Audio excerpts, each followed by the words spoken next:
Yo, yo, yo, what's good? Thank you for coming to the House of Barf. I'm Chairman, and before we get started, I would just like to emphasize that the content that we share on House of Barf is for informational and entertainment purposes only. We are not financial advisors, and the information provided should not be considered as professional financial advice. Investing and financial decisions involve risk. It is crucial to do your own research or consult with a qualified professional before making any financial choices. The opinions expressed on House of Barf are of our own and do not reflect the views of any organizations that we may be affiliated with. Please remember that past performance is not indicative of future results, and the financial landscape can change rapidly. Always conduct thorough due diligence and seek financial advice from a financial advisor tailored to your personal needs and circumstances. By listening to this podcast, you agree that the host and in the future, if we have any guests, are not responsible for any financial decisions you make as a result of the information presented on House of Barf. Now let's dive into today's episode. Yo, yo, yo, what's good, chat man? House of Barf, what's poppin'? It's like I ran into an old good friend of mine that I haven't spoken to in a minute. I hope, I feel bad. My Spotify for podcast audience has kind of been neglected. She's everywhere. Let's see what's going on right now. With Bloomberg. Profit beat estimates, but it's a big week for retail. We have Ross Stores, Nordstrom coming in today, Foot Locker tomorrow, then Costco and Gap on Thursday. That is your Bloomberg Business Flash, Tom and Paul. Ooh, retail week. I like it. Foot Locker. I think that's going to be a fancy schmancy one. I mean, we got to think. I forget her name. She's been there probably going on 6 months now. 8 months now as the new CEO from Ultra Beauty. Supposedly she did a fantastic job there. I think people are waiting to just see what she can do. So this will be all exciting. Gap.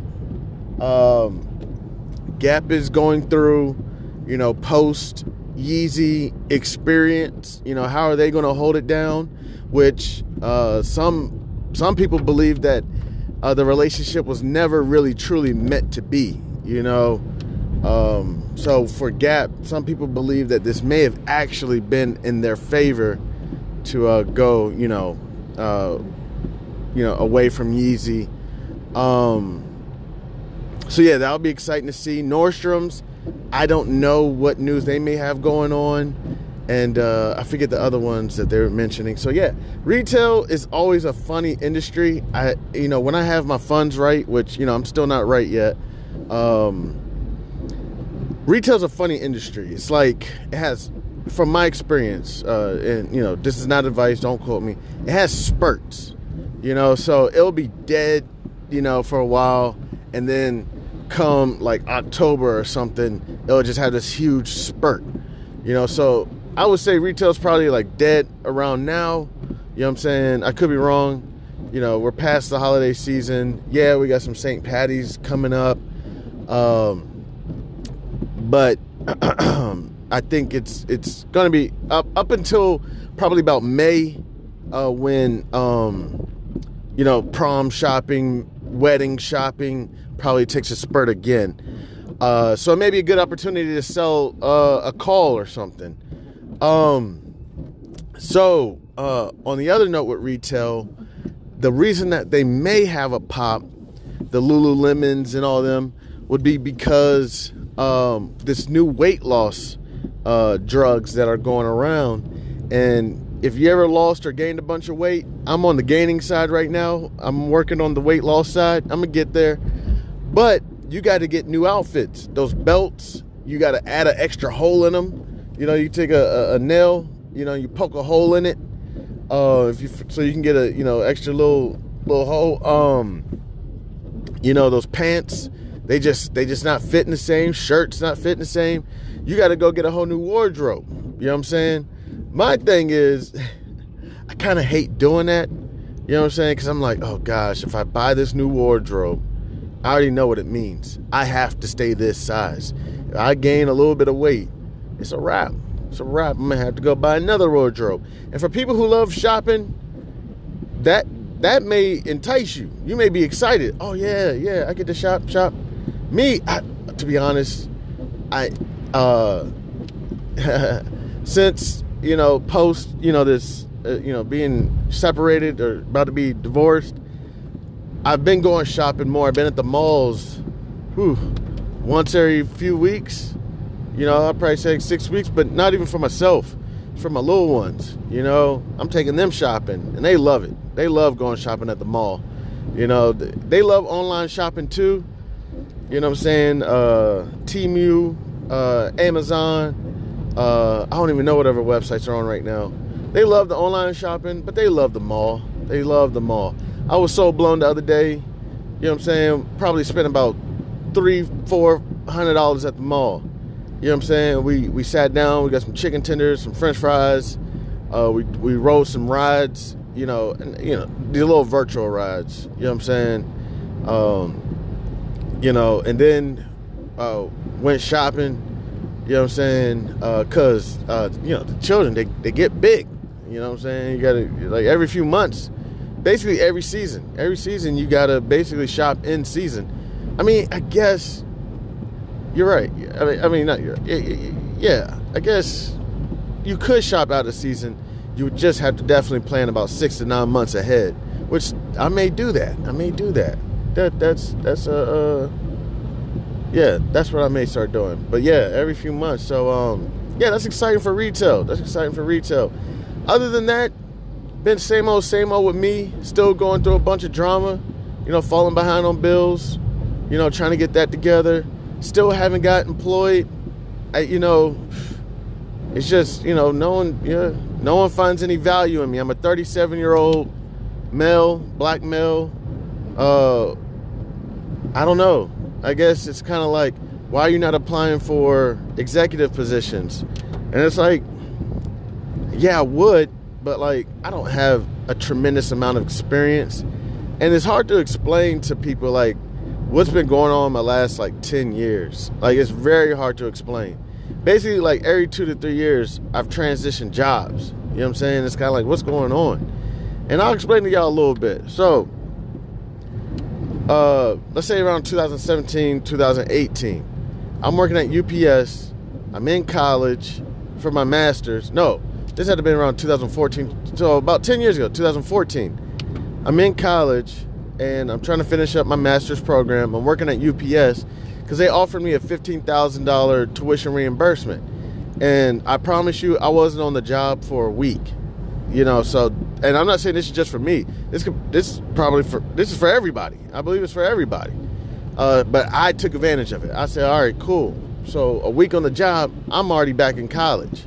You know what I'm saying? So I'm in college chilling, trying to do my work, right? Next thing you know, the woman I was dating at the time, my future ex-wife, decides that she needs to move to North Carolina, and just got an apartment, took my child, my firstborn son, and moved to North Carolina.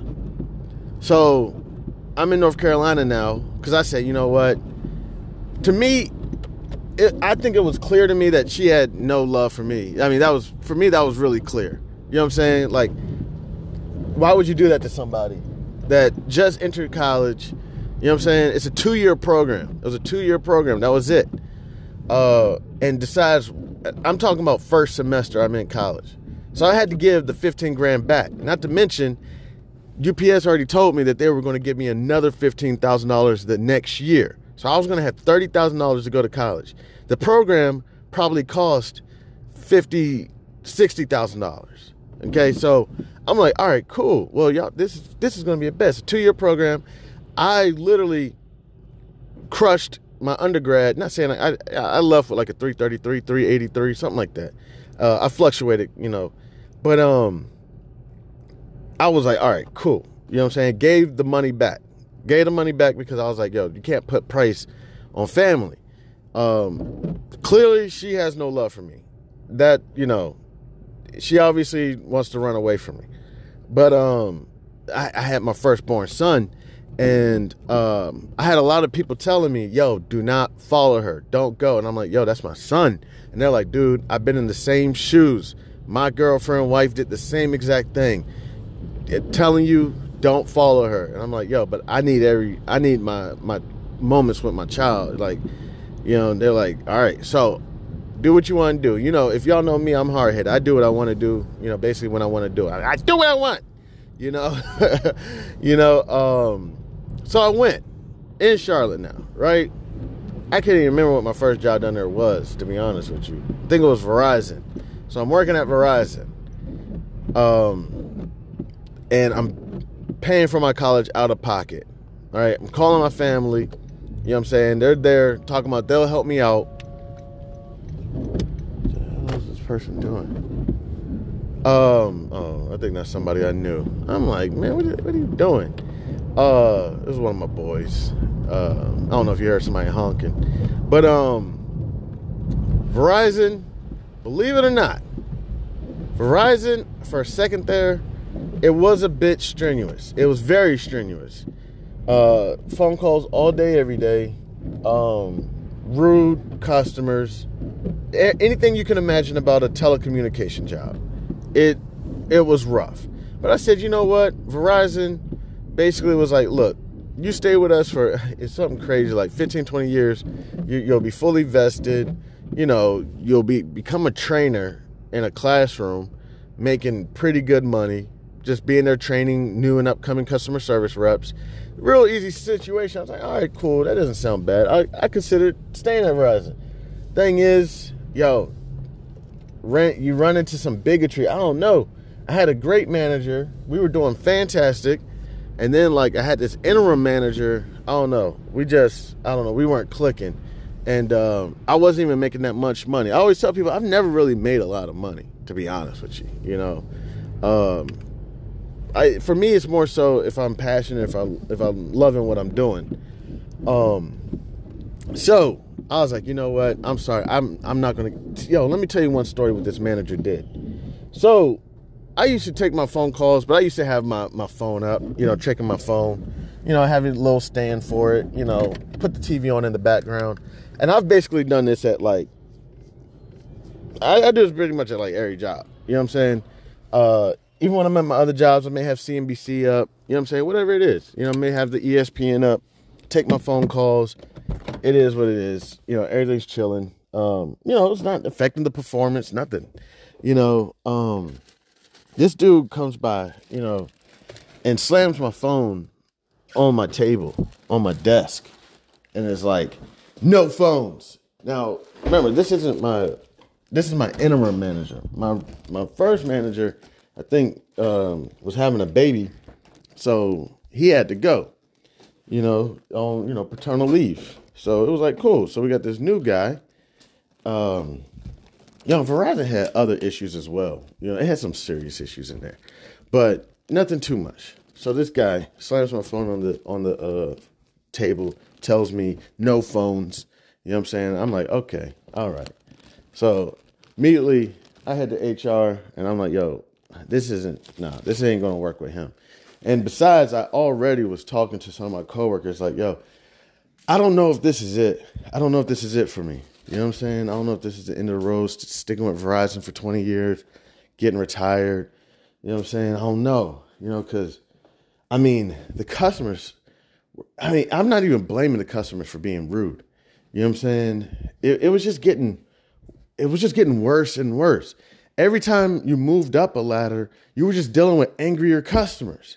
You know what I'm saying? So probably shouldn't be talking about this too much. The structure of Verizon is very odd structure. So when you go buy a phone or something, you go buy it from a salesperson, but they could be calling themselves like customer service. Okay, so you think you got a customer service rep. It's like, no, that's a salesperson. This person's job is literally just to sell, right? This person, once they get done selling, their job is over. There's nothing much more that they can do, all right? It's over. Now, as soon as that contract is signed, it's a contract. Okay. So then you call customer service. Okay. The hotline, whatever number, the 1-800 number. Now you're getting a hold of a customer service rep. This is the person who can help you do stuff. However, there's this contract that's already been signed by the sales rep. And the customer service rep can't just breach that contract unless there was something done like traumatically. So I had this one experience where, oh my gosh, this was the crazy experience or something. So I believe it was the mom that called me. It might have been the mom and the child. The child had special needs. Okay. But it was a grown person. It was a grown man. And the mom tells her son, special needs son, to go buy an apple. The special needs son, I think she said apples. Okay, go buy some apples.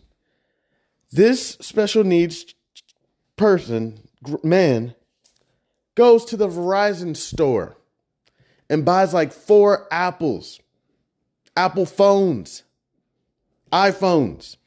This was probably around like 17, 18, because I didn't finish college yet. Yeah. So I didn't finish college yet. I finished college in like 2017. So this is probably like 2015, 2016. This guy walks out of Verizon store, mentally challenged. And the mom is like, look, my son is not mentally challenged. Like he's functional, but not being judgmental. He shows signs of being mentally challenged. This Verizon sales rep sells this person approximately, I believe it was 4 iPhones. This guy has a bill of, I can't even remember, but it was like, I don't know, $5,000-$6,000 or something. The phones weren't $1,000 quite yet. I think this was just the time they were entering that $1,000 price range. They may have still been around the $500, $600, $700 range. Yo, this mom calls and it's just like, yo, I don't know what to do. That was a situation where I had to reach out to management and be like, yo, we gotta do something about this. I mean, basically this is incapacitation. You can't have an incapacitated person, signing a contract. And what the hell is wrong with your sales reps? And it's like, yo, you don't understand. That's their training. That's what their managers train them to do. Okay? Just sell. And then customer service will handle it on the back end. You know what I'm saying? So customer service reps can sell cell phones and accessories as well. So every job I'll tell people has some sales behind it. As much as I was watching a show called The Nick, it was on HBO. The ambulance were fighting over bodies. Yo, I need dead bodies. The ambulance is like, yo, put that body down and you better put that in the back of and it's like, yo, the ambulance, they were fighting over bodies so that they could give it to this doctor so that he could experiment. Actually, The Nick was a really good show. I don't know why it got canceled. I don't know. I thought it was a great show. I was excited for season 2, but I don't know. It didn't happen. So as customer service, your customers are coming in hot. You know what I'm saying? And the more and more you move up, the more you're dealing with just hot as customers. You're just better at it. So what was one of kind of the secrets of mine that I would use? I just said no. And they'd be like, Chan, you're not going to help me out, are you? I'm like, ma'am, sir, no, I can't. And it's like, I'm stuck in this contract. And it's like, ma'am, sir, yeah, you are. Okay. But this is what we can do for you. Okay. Looks like you have a promotion on your account. You can get $50 off, you know what I'm saying? On your next month's bill or, you know what I'm saying? Or call us back in a couple months, see if there's any promotions available, see if there's anything we can do to make you a satisfied Verizon customer. I'll tell you one thing that I typically do. I stay month to month. So what does that mean? Right now I'm leasing a phone. I try not to lease no phones. I basically pay my phone outright. You know what I'm saying? That's why I try to do my best to do that. So then I turn into a month-to-month customer. And it's funny, when you're a month-to-month customer, you get treated so much better from Verizon because guess what? I can cut off my service at any time. Once you're those long-term customers that you have, 2-year contract and everything. I've been with Verizon probably for like 18 years. You know what I'm saying? Still, they'll cut my phone off in a second if I don't pay my bill. There's no love, there. You know what I'm saying? Verizon is about their business. Okay? So, regardless, at Verizon, run into this issue, manager, I roll out. So I was at Verizon probably about 2 years. Let's just say 2 years. Crazy story was, man, that was shit. That was a bad day when I came home and I ain't had no job. It's exactly what happened 7 years later when I lost my job. Right now, spouse devastated.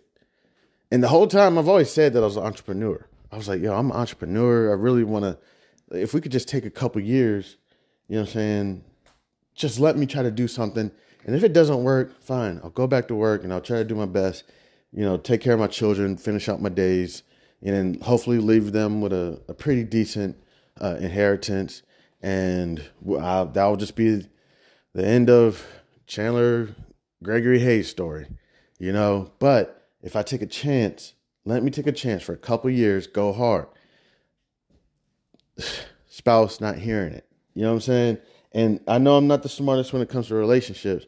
I try to be as transparent with my people as possible. If there's anybody I'm trying to be transparent with in the world, it's the ones that are inside the house. Okay? This is what's going on. Daddy's beefing with his manager right now. My performance is suffering or is lacking or whatever it is. This is what they're telling me. This is what's going on. Daddy may be losing his job soon. Husband may be losing his job soon. Okay? Don't panic. I got this. I figure it out. I've been in some terrible situations in my life. And what does daddy do?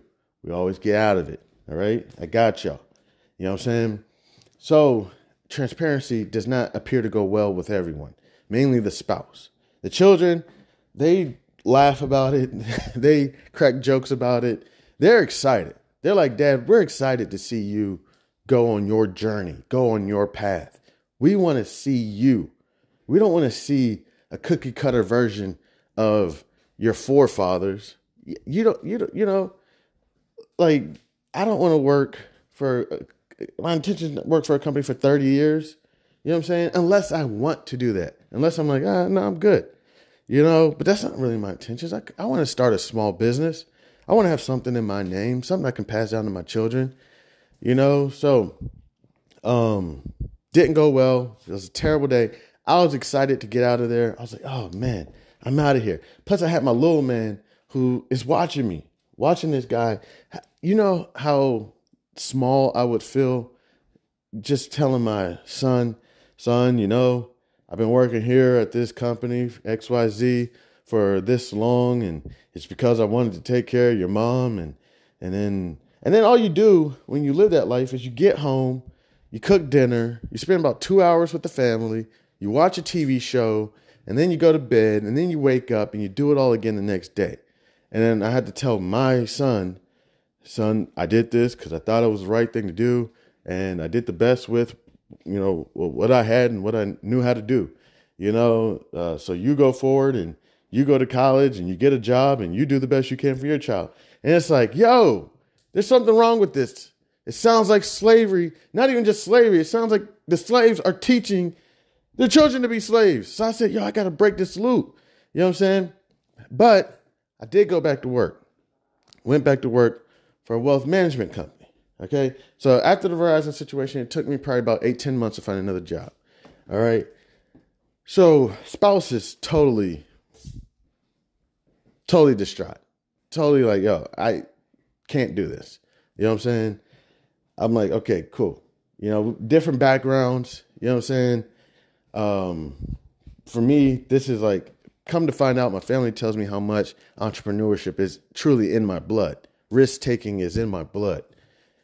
From the there are some stories of possible, I don't know all the stories. We go back as far as we can, but we may have had some family members that were in slavery. However, they weren't enslaved the whole time or very long. Supposedly, we may have possibly bought our way out of slavery.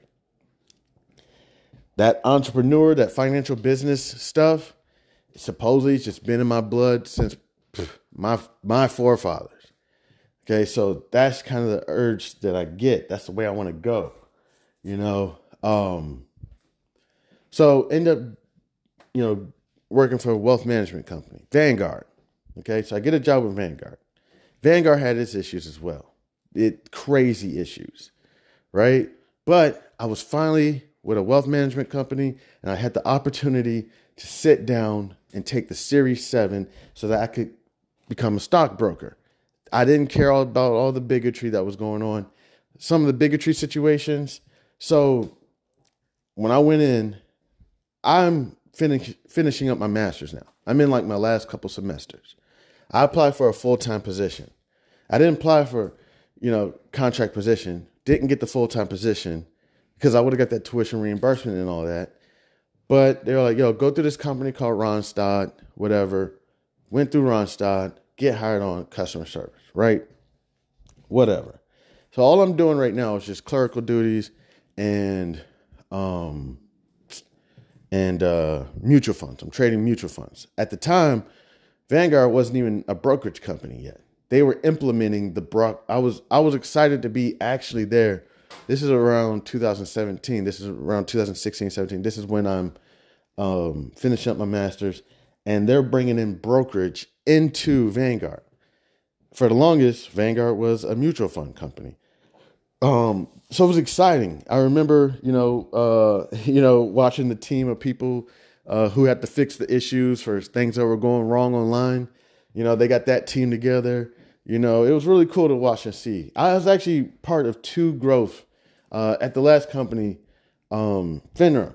They were basically building a different department. This is the time I got terminated. But I was able to see them build a department from the ground up. So it's been really exciting to be able to see some of the stuff I was able to see. Was I a part of any major project or anything? Not really. You know what I'm saying? Everyone asks, what's a major project that you worked on? So I worked on a few major projects, but not really. I'll talk about some of these projects in a little bit. Go to Vanguard and doing great. Finishing up my college degree, you know what I'm saying? And just getting past, when I say some of the bigotry, so this is what happens, all right? So they'll say something like, when you come into your role, you have to be in your role for like 6 months to a year before you get the opportunity to, move to another role. Not true. There were people coming in there straight out of college, but because of somebody they knew, they were getting promotions first 3 months on the job, first 6 months on the job. And there was other people that were with the company 10, 15 years, never got any opportunity to move out of their role. I mean, to an extent, even the floors are like separated. Like on one floor, no offense, you'll have all the Asian people, the IT building or IT floor. Then on one floor, you'll have all the, let's say black people, all the customer service reps, you know what I'm saying? And then on another floor, you'll have all the Caucasians. And those are all your personal advisors, financial advisors and whatnot. You know what I'm saying? Not saying, do you have your little sprinkles? Do you have a couple of Asians that work on the customer service floor? Do you have a couple Caucasians or black people that work in the IT floor? You know what I'm saying? And do you have some black people that work in the personal advisory? Yeah. So I was able to get to the personal advisory floor. Okay. Got there. Even the lighting was different. That's the crazy shit. You know what I'm saying? Even the lighting was different. All right. The lighting on the customer service floor was dimmer. When I moved up to the personal advisor floor, because I'm about to become, there was two things I was working on. I wanted to become an advisor so that I could learn how to give people advice on finances. And then two, I was trying to work on my CFA. So working on this, get the Series 7, starting to trade brokerage, finish up my degree, and then spouse basically says, I'm moving back to Maryland. So I said, right now, I just literally got my Series 7, just got my degree. I'm about to get sponsored for my CFA. That was one thing Vanguard said. That's another reason why I stuck with Vanguard. It's because they were like, yo, we'll sponsor your Series 7, your Series 63, your CFA, whatever you want to do, we'll support you. So that was the other end. It was like, okay, let me just go ahead. They're being very supportive. Now, was I eventually going to be able to become a CFA or an advisor with Vanguard? I'm pretty sure. I was working right next to the advisors. I was a transition specialist. Transition specialists are people who are leaving their current firm and they're coming to the other firm, the contra firm. They're coming, you know what I'm saying? So I basically give them a warm welcome to Vanguard. Hey, welcome to Vanguard. How's everything going? Okay. I don't keep these people very long. I keep them for a month or two while everything's transitioning, while all their assets are transitioning, while they're trying to get acclimated to Vanguard. So I hold their hand through the whole process. After about 2 months, I basically let them know, like, hey, that was our time together. Now I'm going to go ahead and move you over to your personal advisor so that whenever you call, you have someone that you can speak to directly, or you just basically go into I don't want to say, just, customer service. So anytime you call, you get, different reps, whatever it is, how you want to do it, but I was working very closely with the personal advisors, literally sitting right next to them. I could walk over to some of their desks and just hear some of their conversations, how they, help assist people, and wonderful, wonderful information. So as much as I say, there were some cultural issues, there were some great opportunities with Vanguard. Another great thing with Vanguard was it was salary. Majority of the positions there are salary. Not saying all the positions. There might be some personal advisors, financial advisors there that are commission, but a lot of the positions are salary. So in that case, I can focus on, for someone like me, I can focus more on the customer service. I can focus more on the experience than I do have to focus on my commissions, making sure I bring my checks home every week, every other week, whatever it is. So that's one thing that I kind of liked about Vanguard. Eventually, I was going to hope to maybe move on and maybe work for a fully commissioned company once I got really good and built up my book of business and everything. But yeah, I'm not even sure if I'm supposed to be saying all these things, but I'm like, let me just try to just be transparent. So decides that wants to move back, the spouse decides they want to move back to Maryland. Okay, so cool. Here we are again, great opportunity. And am I the best? No. Okay, I got a lot of problems myself. I got a lot of mental issues. I'm going through a whole lot. I'm not perfect. There's a whole lot, and we'll definitely touch on them. Eventually. We'll go over all of it. So it's not saying that, my spouse did this and had no reason to do it. They had their various reasons. They're gone now, and hopefully, they're happy now. Ran off with some guy, did a whole lot. But hopefully they're happy now. And is it disturbing? Yeah, it's very disturbing. To know that there's someone out there, this person out there that can destroy a family and gets to just go live their life, gets to go about their day. And, I'm not even sure if I can sue them or what. And is my family destroyed? I mean, not completely. We still got God. We're good. But yes, destroyed. Destroyed. Bank accounts, depleting, losing houses, losing cars, just because you get divorced. This stuff is crazy because everything divides. Divide and conquer. It's tough. And then this guy who wants to mess around with your wife gets to go about their day, gets to go about living their life. just A-okay. You know, it does disturb me. It does bother me. You know, I wish that we could have went a different way and maybe seeked help or therapy or something. But, you know, I'm trying my hardest to keep the little ones focused, busy. We had a great morning today. They are so excited today. There's a basketball. I forget the name of the arena. It was Verizon when I was growing up. I don't even know what it's called now. I just saw it. But there's a basketball game going on today, and the school is going to the basketball game. At least the 4th and 5th graders, something like that. And, you know, one of my little ones is like, hey, look for me on TV. I say, I'm going to look for you. All right. You know what I'm saying? I say, all right, I'm going to look for you when the game comes on. I got to look and see what time the game comes on. But yeah, moved back to Maryland. You know what I'm saying? Trying to be a supportive husband, trying to be a good dad, you know, and essentially I go work for the Financial Industry Regulatory Authority. You know what I'm saying? So I'm working there, and to tell you the truth, I thought that was going to be the company I was going to be with for 20, 30 years. And I was not even making that much money. Seriously, to be honest. I wasn't making no bread. By no bread, what I mean, I was making probably close to about 90 after all the, you know, benefits and incentives and vacation and all that. Probably a little more than 90,000 annually, you know. But the thing that made me excited was the people we were helping, you know. We were protecting the integrity of the industry. You know, I was excited. I was like, okay, so real quick, I've touched on this before. So one thing when it comes to investing, a lot of people have issues with investing because they're scared of scams. Now, I will admit, I love everyone.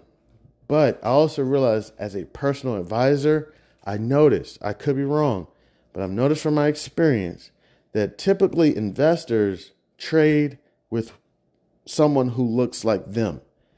You know, so typically, I'm just making something up. If this person's Chinese, they typically want a Chinese financial advisor. If this person is Jewish, they typically go with a Jewish advisor. If this person's Caucasian, they typically go with a Caucasian investor. Now, how many black personal advisors do you really think there are? And how many black investors do you think there are? So as a black person, you're kind of going to struggle a little bit, you know, until you start being able to branch out into different groups of individuals who trust you, you know, with their finances, you know, which it's not impossible. Of course it can happen. You know, you just may have to brand yourself differently, or be yourself, however you want to do it, you know. So I was kind of like, you know what? I still want to help these investors. I do. But it may not be on the advisor side, you know, because I'm not the person who's going to change myself. I am already pretty professional. I even hate that word professional, because what the fuck does it mean? Be professional. Get my job done? Or do I need to talk like this or talk like that, whatever? So even the way I talk already, it can get me by everything. But look, I'm a regular Joe Schmo person, okay? I'm not this expert. Right now, I'm actually going to sit down and try to learn Python a little bit. I had this website, I can't find it. It was like FX tutorial or something. It's like a free website to like study like C++ and whatnot. You know, I'm not this genius, you know, but the one thing I will tell you is what makes me the best, why I think I can be the best for individuals. Two things.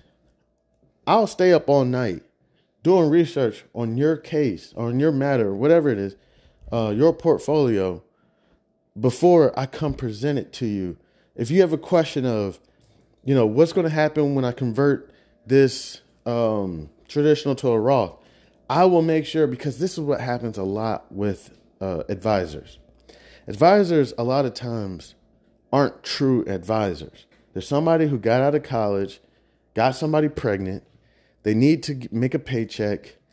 They understand the ropes. They understand the game of, applying for a position that's substantial, and they walk the walk. They talk the talk.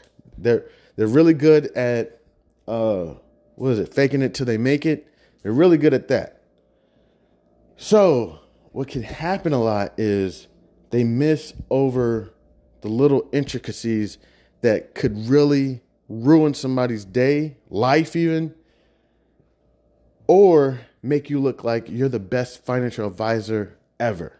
Just something so small, and I can't think of an example right now, but, hey, just want to let you know, typically, generally, if you were to do this, you can actually run into a huge tax burden at the end of the year, where somebody else says, they just look on Google or whatever internal system they have. Hey, can I convert this type of account into this type of account?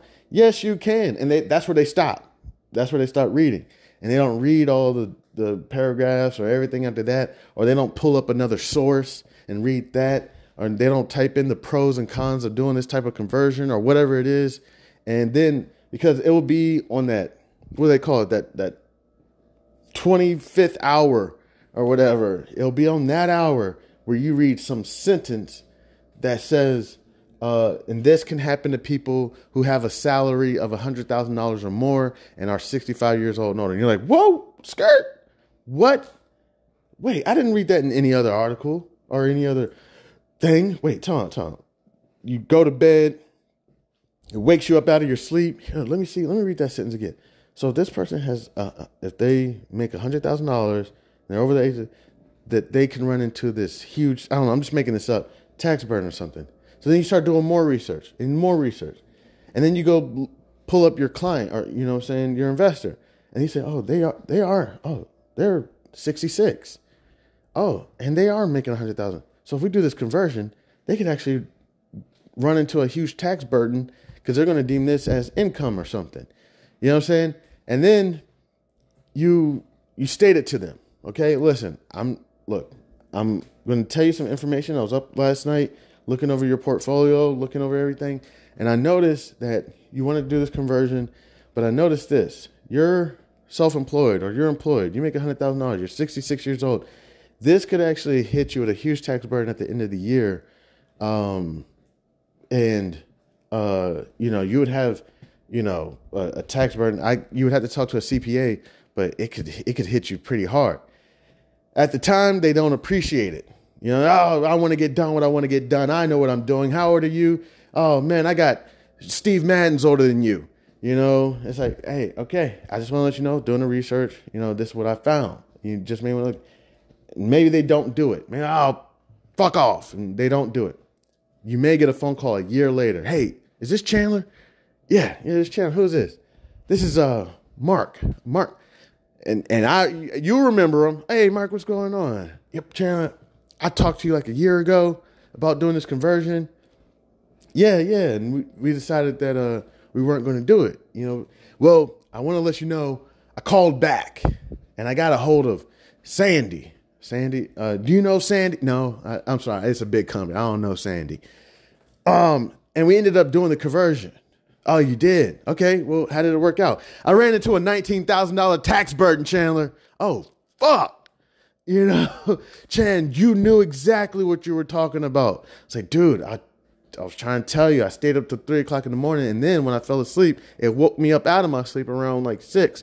And I did some work. And he was like, Chan, I'm so sorry. I should have listened to you. Good news is my wife has got the same kind of thing coming up. She's turning 65 next year. She's employed, as blah, blah, blah. So we'll at least know not to do that with her account. And what are our other options? It's like, cool, I can look into it for you. You know what I'm saying? See what other options you have available. You may have to take your disbursements in, different increments. You may have to take them in different stages, So, yeah. So with dealing with that, I kind of got a little tired of it. So I said, I still want to help these investors. How can I help these investors? So that's the thing that kind of pushed me towards analytics. I was like, you know what? If I can work one for FINRA as, a compliance officer or whatever, or an investigator, whatever it is. And then also I can work on getting, my CFA. Then I can work in analytics and I can help the whole industry. I will be putting, let's just say, for example, like SPY, the index fund. I could be working for a portfolio manager, putting those type of funds together for basically everyone who's in the U.S. equities to trade. I'll be helping them put those together. Or I'll be working in compliance and protecting the integrity of the industry. Of course, the whole board. I'm going to have my name on some shit, and people wouldn't even know that it's me. You know what I'm saying? It's like, yeah. And then maybe I'll go back to the advisor side, and just be like, hey, yeah, I'm here, cooling, chilling, if you want some advice, I'm here, and then if people want to be, rude and mean, which is, you got to understand, it's not blaming them. Another thing about advisors that a lot of them don't really understand is they're coming in from the aspect of they just went to college for this shit. They just took a 9-month course on this shit or training course on this shit. And now they're the best advisors in the whole wide world. Little do they understand, which I don't even understand when I meet these people, that they could have had an advisor who stole $10,000 from them just 6 months ago or 6 years ago or 60 years ago. I don't know, but that shit sits with them. They could have had a nephew who said that they were a stockbroker and stole $10,000, $20,000 from them. So as much as these people come in rude and hot, they're really not rude and hot. They're defensive. They're trying to protect themselves. As much as you're sitting there and you're like, I'm going to do the best damn job I can do. Could you imagine how many tattoo artists got some fucked up tattoos out there? Now they're great tattoo artists now. Could you imagine how many doctors have a body? You know what I'm saying? But they're fantastic doctors now. So yeah, ended up working for FINRA. I really can't touch on the FINRA situation right now because it's still tender, and also there's a bunch of other stuff going on. It's an ongoing investigation, so I really can't even touch on that right now. We'll definitely touch on it later, but these are kind of the experiences that I was running into of why I didn't work on really any major projects, where I really moved from companies from every 2 to 3 years. I don't explain this stuff in interviews. I'm kind of like, hey, opportunity came available in Maryland. I went for it, blah, blah, blah. I do these things. And a lot of times it's completely not true. A lot of times it's like, yeah, I left Vanguard because my wife moved to Maryland and took my son with her. And I wanted to be with my son, I want to be a good father in his life. What made you move to Charlotte? Well, my wife decided that she wanted to move to Charlotte, or girlfriend at the time, and she took the boy.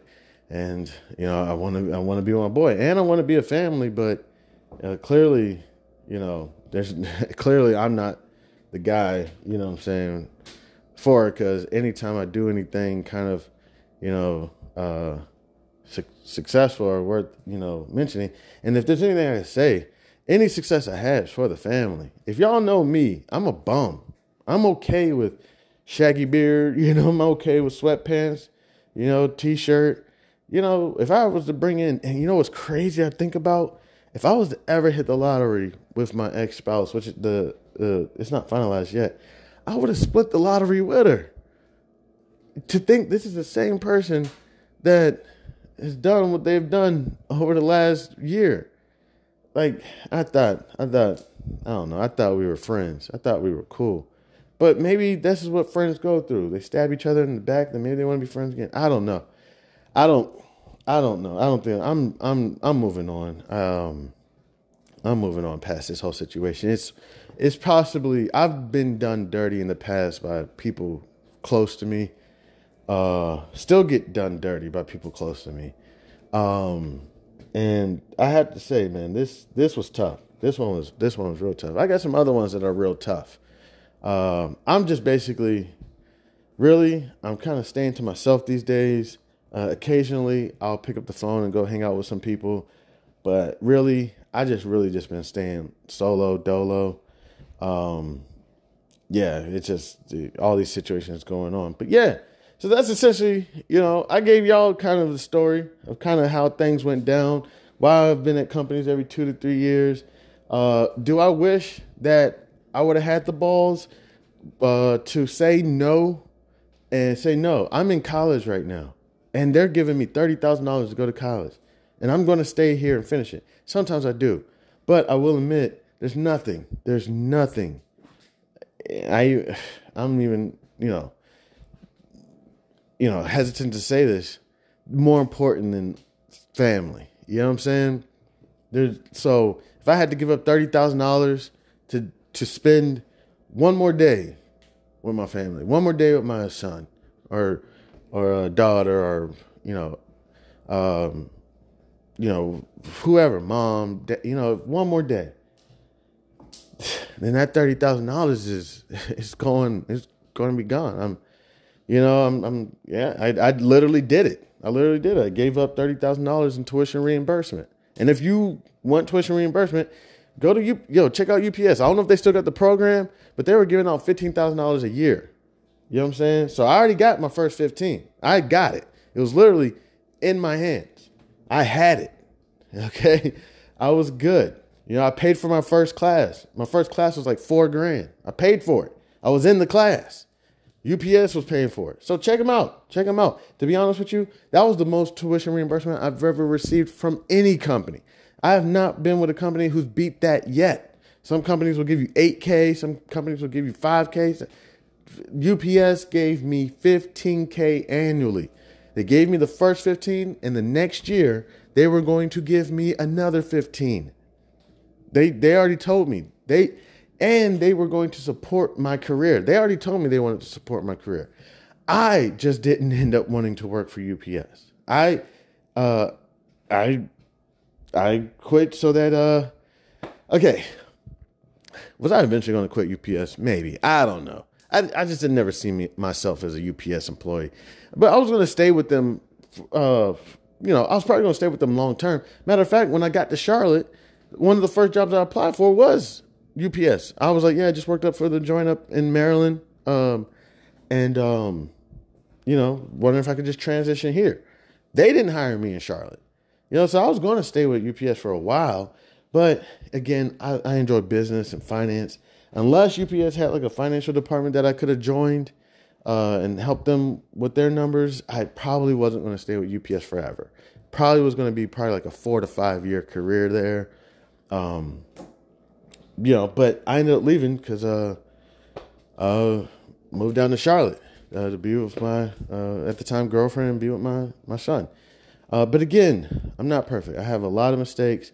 Once I get to a different place in my life, I can discuss a lot of these mistakes more clearly, so that maybe it'll help somebody one day. But just know there's nothing new under the sun. Okay, so the mistakes that you have in marriages, in relationships, I'm no different. I'm a pretty average person. I'm not this above average person who can make mistakes that you never thought of. Say, oh damn, what did you do? How? Why? No, I'm really just a regular person, man. So yeah.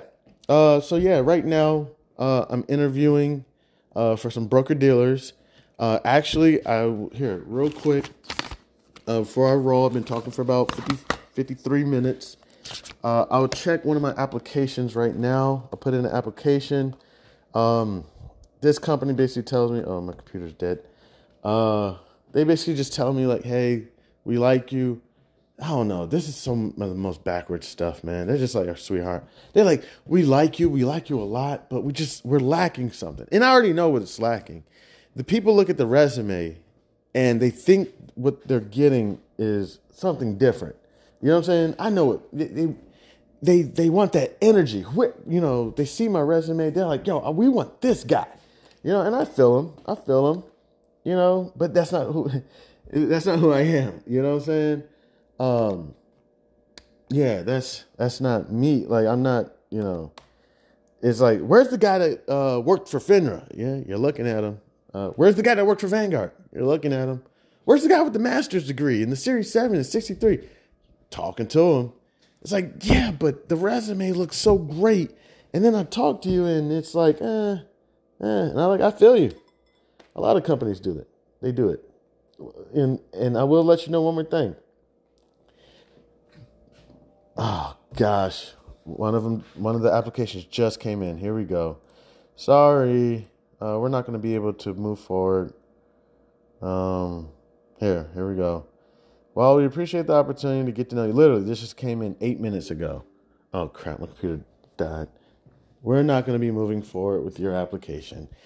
And that's how it goes.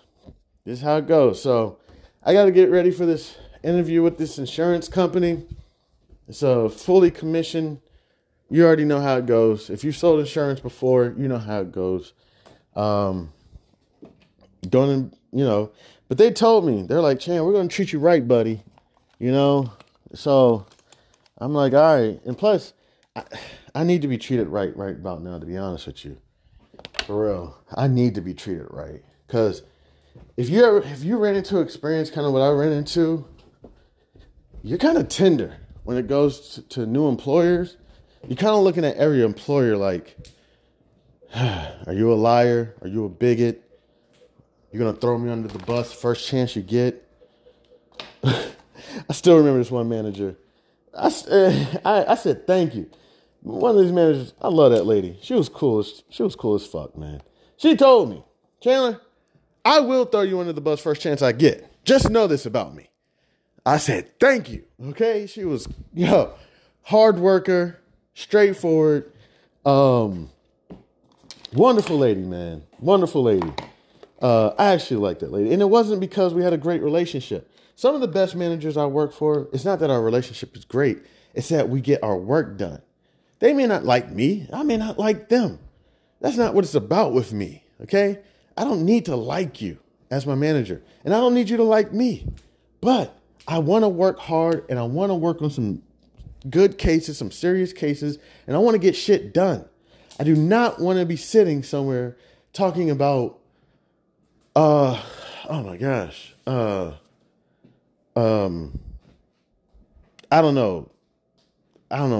Stuff like, I don't know. My performance is not up to their par or something. It's like, what? Are we getting stuff done? Am I reaching out to the right parties? Am I reaching out to the right people? Are we getting stuff done? Sorry, I don't know. It's not written the way you want it or verbalized the way you want it. Then use fucking Chat GPT and fix it up. All right? And then let's move forward. Did we turn over all the stones? Did we, did it move forward at all? Am I also brand new in this role? Do I need a few months? That's the type of stuff that's like, and then also, I'm not a big fan of talking about the sports at work either. I'm like, oh, dude, we could talk about this later, like after work, So yeah, that's just a few things I've been going through. Literally just got this email right now. We regret to inform you that we will not be moving forward in the process because this position has been filled. While we understand that this may be disappointing news, we hope there's a place for you at Fidelity in one of our many other positions. You can explore some of these opportunities at blah, blah, blah, blah, blah. All right. Yeah. Well, there it goes. So,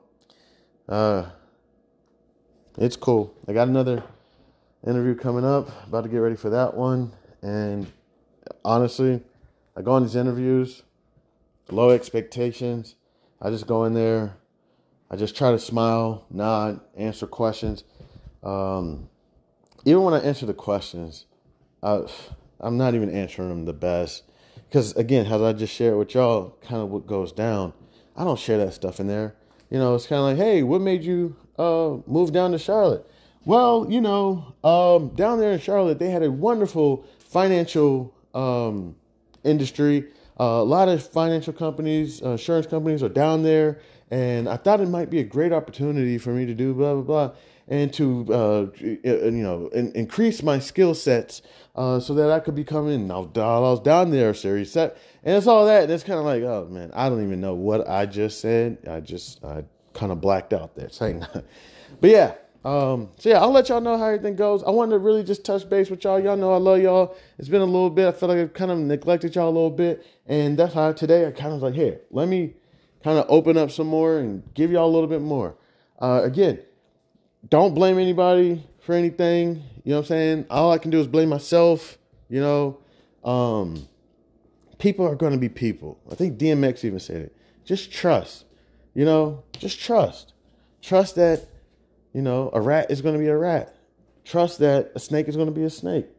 Trust that humans are going to be humans. You know, me included. You know, so I don't want to blame anybody. I don't want, you know, wish negativity on anyone. But yeah, I just want to thank y'all so much for stopping by the house. I appreciate y'all. Love y'all. Chairman, House of Barf. What?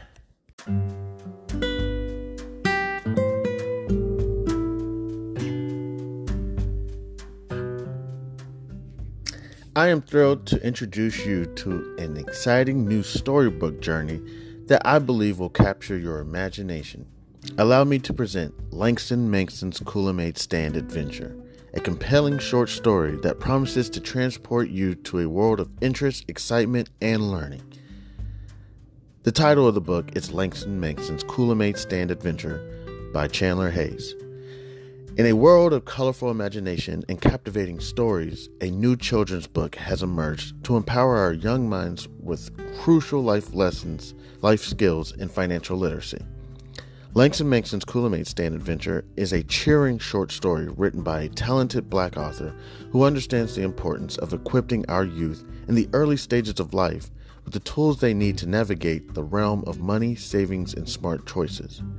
Meet Langston Mankson and his imaginary best friend, Zonky, a pink elephant, two curious souls who embark on an adventure around the vibrant landscape of Wichita, Kansas, where Langston Mankson sets out to accomplish multiple goals and is met with obstacles that he must overcome. Langston Mankson and Zonky discover valuable lessons of talking about finances in the home in order to gain knowledge. Langston Mankson, with a little bit of confidence, the guidance of supportive parents, the help of community members like Mr. Tiller, and his imaginary best friend Zonky, Langston Mankson learns about the value of money and how to save, the importance of making thoughtful spending decisions, the significance of thinking outside the box when met with challenges with money, and the joys of sharing with others.